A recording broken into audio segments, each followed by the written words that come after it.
네, 여러분 반갑습니다. 여행 갈 때 같이 떠나고 싶은 남자 이동승입니다. 인문 문화융합학과 학과장을 맡고 있습니다. 오늘은 인문학과 표현이라는 과목으로 여러분들하고 15주차 강의를 시작하겠습니다. 대학 강의는 3시간 15주차로 이루어져 있습니다. 45시간 강의를 이수해야 여러분들은 이제 3학점을 받게 되겠습니다.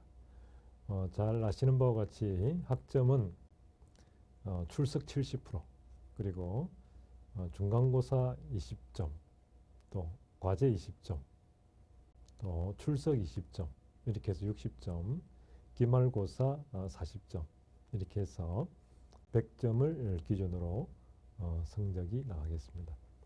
성적은 이제 그 상대 평가를 고려한 절대 평가로 해서 여러분들에게 점수가 나가도록 하겠습니다. 25분씩 여러분들은 동영상으로 인문학과 표현 강의를 듣고 나머지는 대면 수업을 통해서 여러분들하고 같이 수업을 하도록 하겠습니다. 저는 간단하게 소개해드리면 영산대학교 1회 졸업생입니다. 잘 아시는 바와 같이 우리나라에서 가장 우수한 대학교는 서울대학교, 가장 자랑스러운 대학교는 YGU 영산대학교라고 생각합니다. 저는 영산대학교에서 세상을 살아가는 자신감, 지적 능력, 삶의 지혜를 배웠습니다. 무엇보다 영산대학교를 제가 먼저 졸업한 선배로서 여러분에게 이렇게 수업 시간에 만날 수 있다는 것에 대해서 대단히 감사하게 생각도 합니다. 우리 YGU 인문문화융합학과 인문학도 여러분들도 인문학과 인연이 통해서 지금 생각하고 있는 것을 다르게 생각하는 힘을 키워서 또 나 자신을 발견해서 나 자신을 사랑하고 그래서 나아가서 다른 사람을 사랑할 수 있는 그런 지혜의 단계에 들어서기를 기원드리겠습니다. 수업은 중간중간에 인문학이기 때문에 표현하는 법도 같이 함께 나누도록 하겠습니다. 동영상 강의는 13주로 25분 주 1회 이루어지고 7주 하고 난 다음에 8주 차는 중간고사 시험을 치겠습니다. 그리고 14주 차가 끝나면 여러분들이 한 주는 보강 기간을 갖고 기말고사를 치면 여러분들 수업은 마무리 되겠습니다. 자, 그러면 우리 과목은 인문학과 표현입니다. 그러면은 왜 인문학인가에 대한 여러분들이 개념을 잡을 필요가 있다라고 볼 수 있겠습니다. 특히 인문학은 여러분들이 이제 왜 인문학인가 이런 주제를 가지고 여러분들이 저에게 질문을 할 수 있겠죠. 이 교수, 내게 묻는다. 왜 우리는 인문학이 필요한가? 답변하시오. 이렇게 여러분들이 저에게 질문을 한다면 인문학은 여러분 크게는 두 가지라고 볼 수 있겠습니다. 우리는 눈에 보이는 것이 있고 눈에 보이지 않는 것이 있습니다. 예를 들어서 우리가 몸은 아프면은 병원을 가죠. 바로 이런 보이는 부분을 연구하는 학문이 있고 보이지 않는 부분을 연구하는 학문이 있습니다. 바로 우리가 사랑, 시, 낭만, 우정 이런 것들은 어머님이 저를 여러분들 우리가 사랑하는 걸 느끼죠. 느끼지만 눈에 보이지는 않습니다. 다른 사람이 여러분 나를 미워한다는 걸 느끼죠. 일부. 그렇지만 우리는 그것을 볼 수는 없다는 거죠. 그래서 보이는 걸 공부하는 학문이 있고 보이지 않는 학문을 연구하는 것이 있는데 우리 인문학은 보이지 않는 부분을 연구하는 것이다. 이렇게 개념을 정리할 수도 있겠습니다. 그러면 인문학이라는 우리가 이제 그 개념부터 잡을 필요가 있겠습니다.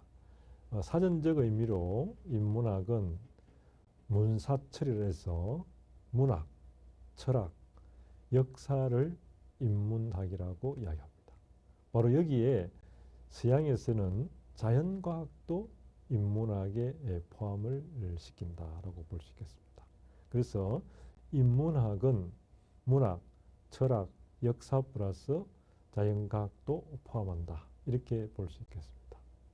또 다른 한편으로 인문학은 사람이 새긴 문양을 공부하는 것이다. 이렇게도 개념을 잡을 수 있겠습니다.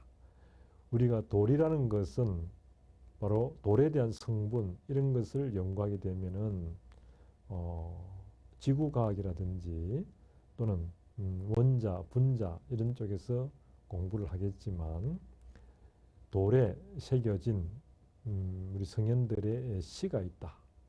그러면 바로 그 돌은 시와 함께 인문학으로 변한다라고도 볼 수 있겠습니다. 사람이 새긴 문양이 인문학이죠. 우리가 법, 예절, 규범, 공동체의 질서 이런 것들도 인문학, 사람이 만든 것이다. 이렇게도 볼 수 있겠습니다. 또 여러분이 질문할 수 있겠죠. 인문학이란 또 어떤 학문인가? 이렇게 여러분 이제 개념을 잡으면 인문학의 궁극적 목적은 잘 사는 삶을 연구하는 것이다. 이렇게 볼 수 있겠습니다. 잘 사는 삶. 우리가 궁극적 목적은 행복이라고 할 수 있겠습니다. 인간이 행복하기 위해서는 다른 말로 이야기하면 잘 사는 삶을 살아야 된다는 것이죠. 그럼 잘 산다는 삶, 의미 있는 삶은 어떤 삶인가에 대해서 우리가 연구하는 것이 인문학이다라고 볼 수 있겠습니다. 그러면 우리가 맹자도 이제 다음 가면 이야기하겠지만 항산이 있어야 항심이 있다라고 이야기했죠. 일정한 경제적 수입이 있어야 일정한 마음을 유지할 수 있다. 항산이 있어야 항심이 있다. 우리가 일정한 경제적 수입을 추구하려면 우리는 경제력도 있어야 된다는 거죠. 또 바로 경제력은 자기 분야의 전문성을 키울 때 가능하다라고 할 수 있겠죠. 그러나 자기 분야의 전문성, 예를 들어서 내가 요리를 한다 하면 요리 분야만 알고 있으면 우리가 기능인이다라고 이야기하는 거죠. 바로 요리 플러스 사람에 대한 이해가 필요하다라는 것이죠. 그래서 자기 분야의 기능과 재능과 바로 사람에 대한 이해를 알 때 우리는 지성인이 될 수 있다. 또는 교양인이 될 수 있다라고 할 수 있겠죠. 그걸 2500년 전 공자는 군자라고 논어에 107번 이야기하고 있습니다. 이제 수업이 되면 이제 논어에 대한 이야기를 할 수 있겠습니다. 그래서 왜 인문학이냐라고 질문하면 또 인문학은 권언의 문제로 다시 돌아가서 권언의 문제에서 답을 찾는다. 또는 기본으로 돌아간다라고도 할 수 있겠습니다. Back to the base라고 할 수 있죠. 바로 인문 정신은 기본으로 돌아간다. 또는 근원으로 돌아가서 본질을 연구하는 것이 인문학이다라고 볼 수 있겠습니다. 제가 오늘 학교 일정에 워크숍이 있었는데 제 옆자리에 헬스케어 교수님이 같이 했습니다. 헬스케어 이제 몸 건강을 연구하는 교수님인데 인간의 몸의 자세 이런 걸 이제 어떻게 하면 잡을 수 있는가 이런 것을 이제 자기 연구하고 또 자세 잡는 것에 대해서 성인 학습자들에게 그것을 가르치는데 놀랍게도 자세를 바로 잡을 수 있으면 먼저 근력이 기본이 있어야 자세를 바로 잡을 수 있다는 것입니다. 이것은 다르게 이야기하면 기본이 되어야 바로 설 수 있다라는 것과 맥을 같이 한다고 할 수 있겠습니다. 그래서 바로 인문학이란 몸에 비하면 기본이 되는 뼈대와 근력의 강화돼야 바른 자세가 나온다라는 것 마찬가지로 인문학이라는 것은 사람에 대한 이해를 바로 해야 다른 사람을 사랑할 수 있다. 이렇게도 우리가 개념을 잡을 수 있겠습니다. 자, 그러면 인문학은 우리보다 먼저 태어난 인류의 스승들이 먼저 살고 경험해 놓은 것을 우리가 공부하는 학문이다. 이렇게도 볼 수 있겠습니다. 자, 오늘은 첫 시간이기 때문에 인문학에 대한 개념 이런 걸 잡아보도록 하겠습니다. 자, 여러분 이제 우리가 자동차가 고장이 나면 어디를 가야 될까요? 바로 카센터를 가야 됩니다. 몸이 아프면 어디를 가야 될까요? 네, 병원을 가야 되죠. 자, 그러면 우리가 지금 살아가는 삶의 무거운 무게, 뭐 어떤 분은 가족의 아픔이 있을 수도 있고, 또 이혼을 할 수도 있고, 또 직장에서의 아픔도 있을 수 있습니다. 또 가까운 가족과의 소통이 안 될 수도 있고, 이런 무거운 무게 또는 미래에 대한 불확실성에 대한 불안감, 이런 것들이 누구나 마주치는 삶의 무게인데, 이러한 무거운 삶의 무게를 만날 때 과연 그럼 우리는 누구한테 자문을 구해야 될까라는 문제를 던질 수 있겠습니다. 우리가 인생에는 세 가지가 없다고 하죠. 첫째, 정답이 없다. 둘째, 공짜가 없다. 셋째, 비밀이 없다라고 볼 수 있겠습니다. 우리 이제 그 작년 여러분들이 이제 선배들 수업할 때 이 이야기를 하니까 한 학생이 이 이야기를 듣고 감동을 받아가지고 이제 돌아가면서 소감 나누기를 하는데 제가 이야기한 인생에는 세 가지가 없다. 정답이 없고 비밀이 없고 세 번째 하나가 기억이 안 났습니다. 그래 기억이 안 나가지고 있는데 옆에 있는 학생이 기억이 없다 이렇게 이야기를 해가지고 우리가 웃은 적이 있습니다. 인생에는 세 가지가 없다. 정답이 없고 비밀이 없고 공짜가 없고 하나 더 붙인다면 기억이 없다라고도 볼 수 있겠죠.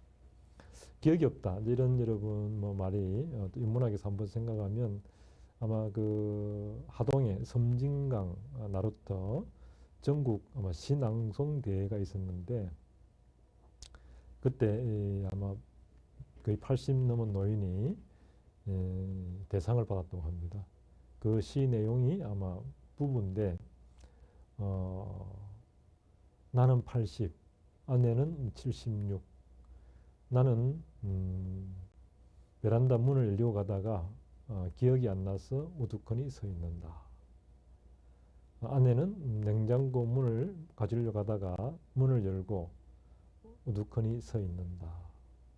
서로를 바라보며 기억이 빨리 오기를 기다린다. 부부는 다르게 만나서 많은 싸움도 하고 많은 시간을 보냈다.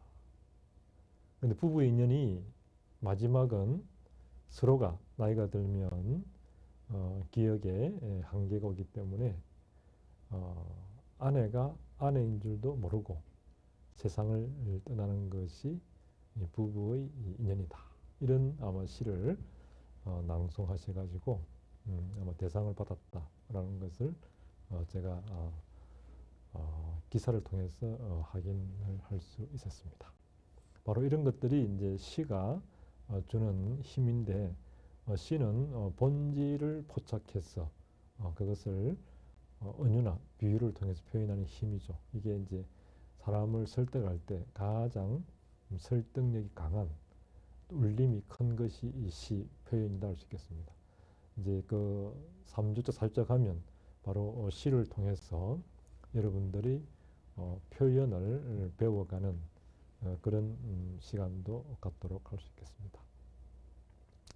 그래서 우리가 이제 왜 인문학인가에 대해서 자동차가 고장이 나면 카센터를 가고 몸이 아프면 병원을 가는데 무거운 삶의 무게를 만날 때 우리는 어디를 가서 물어봐야 되는가라고 여러분이 질문한다면 바로 우리보다 먼저 인생을 살고 가장 높은 단계에서 가장 치열하게 인생을 산 사람들이 있더라. 우리는 그런 사람들을 인류의 스승이다라고 이야기를 합니다.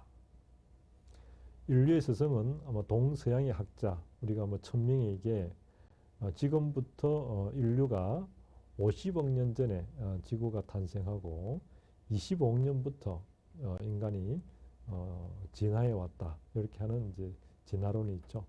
요 학설에 의하면 지금으로부터 한 2500년 전후로 해서 축의 시대가 열렸다고 합니다. 축이라는 것은 여러분 잘 아시지만 자동차가 있으면 자동차가 이 바퀴와 바퀴 사이 축이 있어야 움직일 수 있죠. 마찬가지로 우리 그 인간도 2500년을 전후로 해서 이 세월이 쫙 오는데 하나의 축이 형성되었다는 거죠. 그게 여러분 잘 아시는 부처가 여러분 태어났고 또 공자, 또 소크라테스, 예수 이런 네 분을 우리가 인류의 스승이라고 이야기합니다. 이분들이 우리보다 먼저 태어나서 가장 높은 단계에서 가장 치열하게 살고 이분들이 해놓은 이야기를 우리는 뭐라고 이야기하냐면 뒤에 그분들의 말씀 뒤에 경자를 붙여줍니다. 그래서 성경이란 말이 있고 금강경이라는 말이 있죠. 또 공자님이 한 말은 시경, 서경, 역경이 있으면서 논어맹자, 대학중용도 바로 경의 단계에 갈 수 있다라고 볼 수 있겠죠. 또 소크라테스가 한 대화법, 소크라테스의 너 자신을 알라, 무지의 지 이런 것들은 2500년이 지난 지금도 2300년이 지난 지금도 우리에게 지혜의 힘으로 다가오고 있다. 이렇게 볼 수 있겠습니다. 바로 인류의 스승은 여러분 우리가 인문학도니까 인류의 스승 4명 이렇게 하면 석가, 공자, 소크라테스, 예수를 인류의 스승이라고 이야기합니다.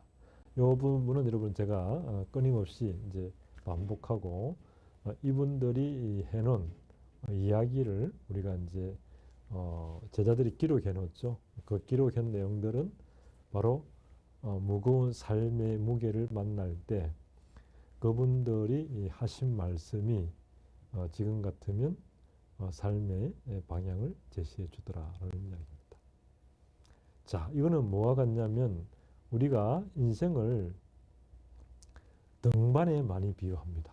우리가 인생을 등반할 때 만약에 우리 인문학도, 인문문화융합학과 또 웰리스 융합전공 우리 학생들이 예를 들어서 한 달 뒤에 지리산을 등반하기로 한다면 먼저 선발대가 그중에 우리 이제 학과에 집행부가 있으면 집행부가 먼저 지리산을 등반하고 나서 기록을 다 하고 등반하고 난 다음에 돌아와서 한 달 뒤에 등반을 한다면 선발대가 먼저 등반을 한 사람을 안내를 받으면서 등반을 하는 것이 유리할까? 안 그러면 지 생각대로 올라가는 것이 유리할까?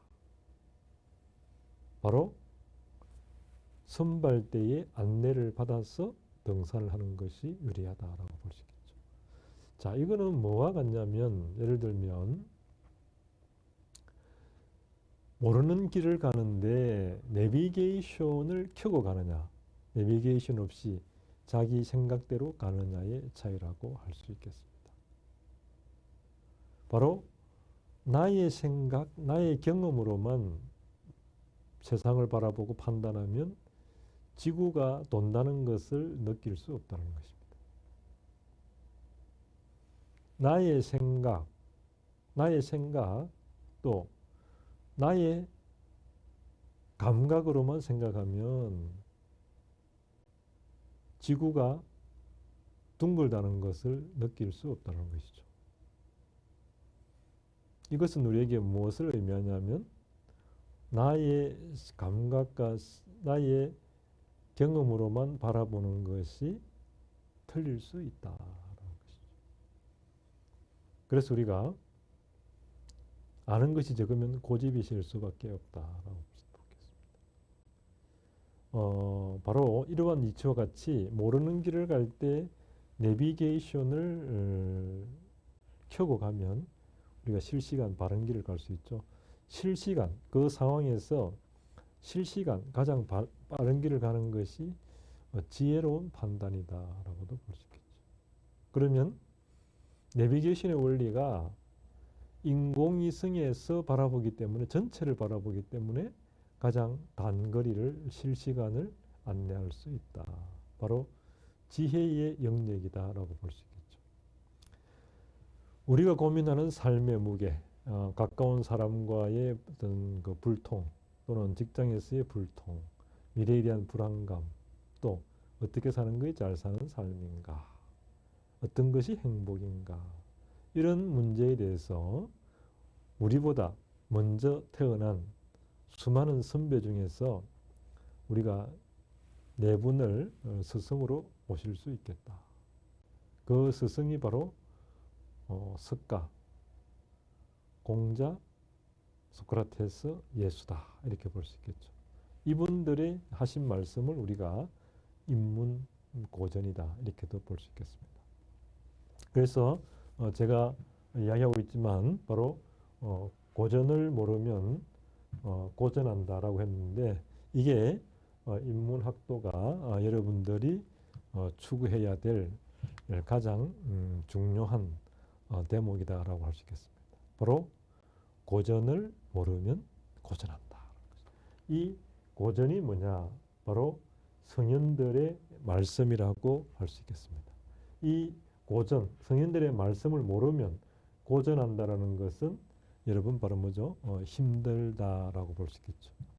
그럼 다르게 얘기하면 내 자신이 고전한 이유를 한번 알 수 있겠죠. 왜? 고전, 인류의 스승이 먼저 살아보고 해놓은 이야기를 참고를 안 했기 때문에 내가 고전하고 있다라고 볼 수 있죠.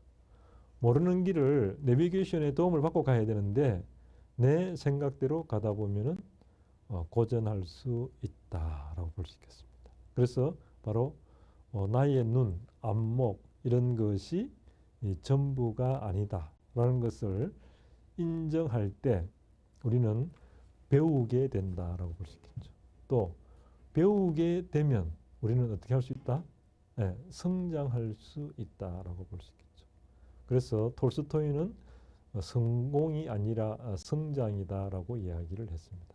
바로 우리는 관 뚜껑 닫을 때까지 끊임없이 성장해야 된다라고 할 수 있겠죠. 그래서 인문학도도 바로 성공이 아니라 성장의 방점을 찍고 지금부터 배움을 통해서 끊임없이 성장해 가는 바로 매력적인 사람, 우아한 사람이 되는 것이 인문학도가 걸어가야 될 길이다. 이렇게 우리가 볼 수 있겠습니다. 그래서 우리가 첫 시간은 인문학과 표현 과목에 대한 개념들을 한번 알아봤습니다. 또 15주 중에서 여러분들 수업이 어떻게 이루어지는가에 대해서도 이야기했습니다. 여러분들은 인문학 개념을 잘 잡으면서 생각할 때 이게 성장해 가겠습니다. 자, 그러면 첫째 주 1주차는 여기서 하고 2주차에서 뵙겠습니다. 수고했습니다.